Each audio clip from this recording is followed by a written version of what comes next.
This is the most famous chess game in history, I think, and it shows you that you shouldn't make Paul Morphy angry. Paul Morphy was the best player in America, and maybe the world, probably the world, in the 1850s, and he came to Europe hoping to play Howard Staunton, who reckoned he was the best player, and Howard wouldn't play Paul Morphy at all, and so a bit of a wasted journey.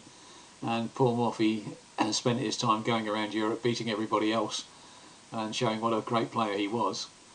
And he ended up in Paris, I think, at the opera, and two toffs, Duke of Brunswick and Count Izuard, while he was in the opera, challenged him to a game in an opera box and made him turn his back on the opera so he couldn't watch.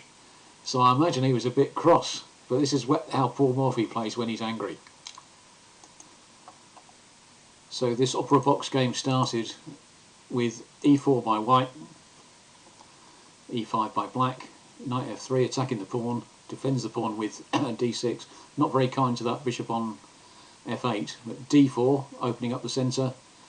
Black plays bishop to g4, takes on e5. Now if black takes back with the pawn, white can swap queens, get out of the pin and take on e5. So black took on f3, retakes, takes on e5, and with white to move, white's already ahead in development. Bishop to c4 with a rather cheap threat. I think Paul was totally understood that black would spot the threat, but it's attacking with threats, reducing black's options. Knight to f6, and now queen to b3, attacking the f pawn, but also attacking the b pawn, and keeping initiative, keeping black on their toes, or the two black players on their toes. Queen to e7, knight to c3, developing very smoothly, threatening maybe to come into d5. Black stops that with c6, and now bishop to g5. White needs only two more moves to complete the development. Really breathtakingly efficient work. Black's only got two pieces out at the moment and has really been wasting time. And now black, I suppose, the black players realising that they're under the cosh, lashes out with b5, but that's just the wrong sort of move. Brilliant reply here by Morphy, takes on b5, recaptures and check. And now the king is stuck in the centre with lots of open lines where the white pieces can attack down. And after knight on b to d7 by black, well, you can see if you count up all the material, white's got two pawns for a piece, but a terrific attack. And actually the Stockfish engine on Lichess reckons that black can resign. After castles, black's pieces are just treading on each other's toes in a very poor position to defend.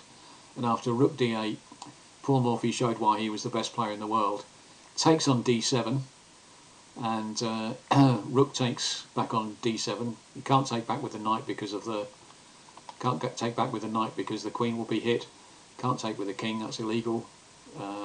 Don't want to take with the queen because that will be taken. So takes with the rook. And now white brings his last piece into play very quickly with rook to d1. White may be behind in material, but the extra black material is the rook and the bishop that are stuck sleeping in bed. It's really three black pieces against four of white, so whites are firing on all cylinders. Black steps out of the way of the bishop trying to get developed, but Morphy comes up with this absolutely cracking finish, takes on d7. Again, black can't take with the king, doesn't want to take with the queen, so takes with the knight, and then queen to b8 check. Absolutely beautiful. Knight takes b8 and rook d8 checkmate. An absolute masterpiece of economic development, slashing attack, rightly become famous. The final position is very neat, very efficient. Just two pieces left for white where they can deliver checkmate. That's we can't all play like that, but we can play in that style. Lots of fast development, open lines. Don't worry too much about material if you've got an attack.